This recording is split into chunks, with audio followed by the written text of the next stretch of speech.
You ever look at all the different banks in India and just get a little overwhelmed? I mean, you've got your public banks, private ones, rural banks, payments banks, so many. Well, believe it or not, there's a really cool reason for all that complexity. We're going to unpack why India didn't just build a banking system, but a whole financial toolbox. So, to really get why the system is set up this way, we've got to rewind a bit. We need to understand the big problem it was built to solve. Yeah, we're talking about a time when a bank wasn't just around the corner, you know? And this picture, it just says it all, doesn't it? For a massive part of the population, especially out in rural India, banks were just not there. They were out of reach. Think about it. A bank was in a friendly local spot. It was this far off, maybe even kind of scary place. And that was the massive challenge that needed a whole new way of thinking. So, yeah, the old system had some major flaws. For one, it was basically inaccessible, leaving most of rural India completely out of the loop. It was also slow, all tangled up in old ways, and just couldn't keep up. But the biggest problem? It was this rigid, one-size-fits-all thing, and that just doesn't fly in a country as huge and diverse as India. Okay, so clearly something had to change. But a fix like this doesn't happen overnight. Nope. It was a long, slow process of building, merging, and regulating, all to create the financial backbone the country relies on today. So let's jump in and see exactly how it was all put together. All right, this timeline gives us a great bird's-eye view of the major milestones. It all starts way, way back in 1770 with the Bank of Hindustan. Fast forward to 1921, and we see a big consolidation, creating the Imperial Bank. Then a massive leap forward in 1934. The Reserve Bank of India, the RBI, is born to act as the central regulator. And then, this is a big one, in 1955, the Imperial Bank gets nationalized. And this side-by-side really captures that transformation, right? You see the Imperial Bank of India and then the State Bank of India. But this was so much more than just a name swap. It was a complete shift in mission, from serving colonial interest to actually powering the nation's own development.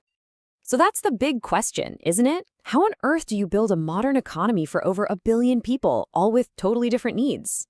Well, this brings us right to the core idea of what we're talking about today, the banking toolbox. See, the answer wasn't to try and invent one perfect super bank. That'd be like trying to build a whole house with just a hammer. It's just not going to work. No, the real solution was to build an entire toolbox, one with a special tool for every single job that needed doing. And here's a look at what's inside that toolbox. You've got the familiar stuff, like commercial banks, sure. But then you have these super specialized tools, things like regional rural banks, development financial institutions, and even newer ones, like differentiated banks.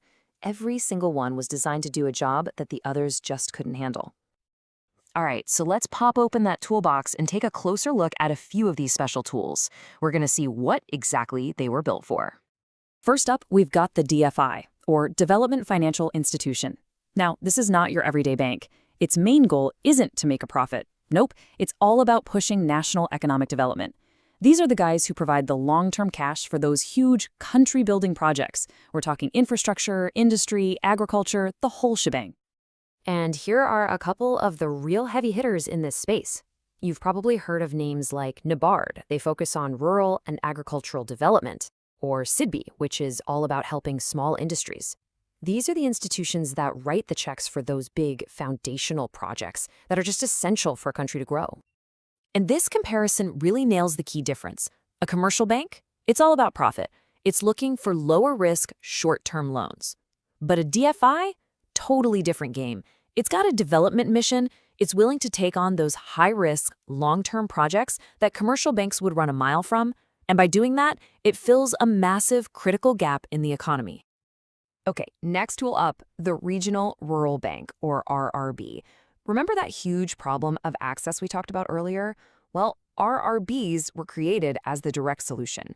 They were set up back in the 70s with one single mission, to finally bring banking right to the doorsteps of people in rural India.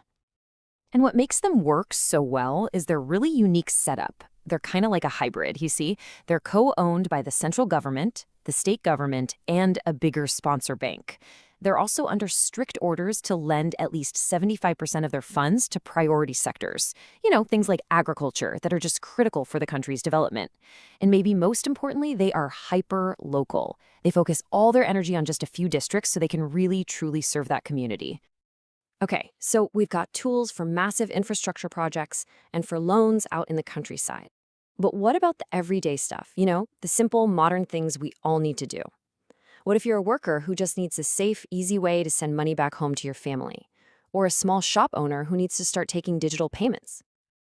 And that's where the newest tool in our toolbox comes into play, the payments bank.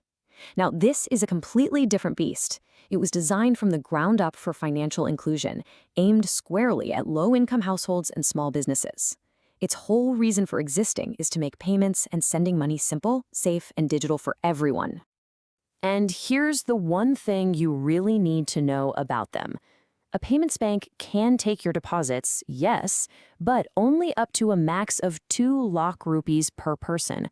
And that limit, it is absolutely key to their entire model. This little chart here breaks it down perfectly. What can they do? Well, they can accept those small deposits, they can give you a debit or ATM card, and they can offer mobile banking. All good. But check out what they can't do. No loans and no credit cards. By taking lending completely off the table, they get rid of all the credit risk. And that lets them focus on just one thing, providing simple, safe, and super low-cost payment services for millions and millions of people. So when you step back and look at it, from these massive infrastructure deals all the way down to tiny digital payments on your phone, you can really see how each of these different banks has its own unique, special job to do in the ecosystem. And really, that's the main takeaway here. India's banking system isn't complicated just to be complicated. Not at all. It's a toolbox that's been carefully built and refined over decades. And it was all designed to make sure that no matter who you are, a farmer who needs a loan, a big company building a factory, or just a student trying to pay a friend back for lunch, there's a financial tool that's built specifically for you.